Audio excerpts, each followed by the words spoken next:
प्रधानमंत्री नरेंद्र मोदी ने आज कहा कि युवा देश के भावी नेता और राष्ट्र निर्माता हैं।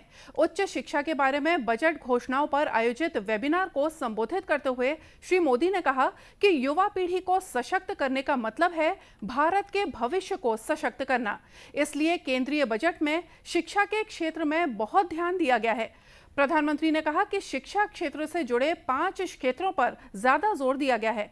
इनमें पहला है सबके लिए उत्तम शिक्षा की सुविधा। प्रधानमंत्री ने कहा कि देश में डिजिटल रूप से कौशल देने का तंत्र तैयार किया जाना चाहिए और उद्योग की मांग के अनुसार कौशल विकास होना चाहिए। प्रधानमंत्री ने कहा कि बजट में उद्योग संबंध बेहतर करने पर ध्यान दिया गया है।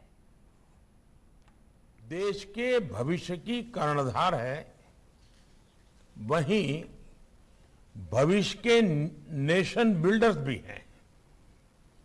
इसलिए आज की युवा पीढ़ी को एम्पावरिंग करने का मतलब है भारत के भविष्य को एम्पावर करना। इसी सोच के साथ 2022 के बजट में एजुकेशन सेक्टर से जुड़ी 5 बातों पर बहुत जोर दिया गया है। पहला,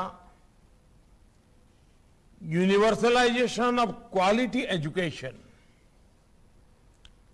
हमारी शिक्षा व्यवस्था का विस्तार हो, उसकी क्वालिटी सुधरे और एजुकेशन सेक्टर की क्षमता बढ़े, इसके लिए अहम निर्णय लिए गए हैं। दूसरा है स्किल डेवलपमेंट। देश में डिजिटल स्किलिंग इकोसिस्टम बने।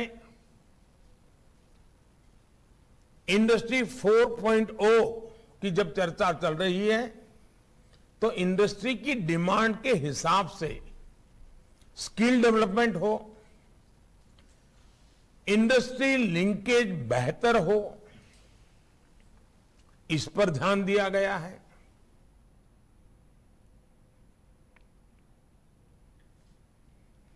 प्रधानमंत्री ने कहा कि तीसरा महत्वपूर्ण पहलू है शहरी योजना और डिजाइन। श्री मोदी ने कहा कि शिक्षा में भारत के पुरातन अनुभव और ज्ञान को समाहित किया जाना चाहिए।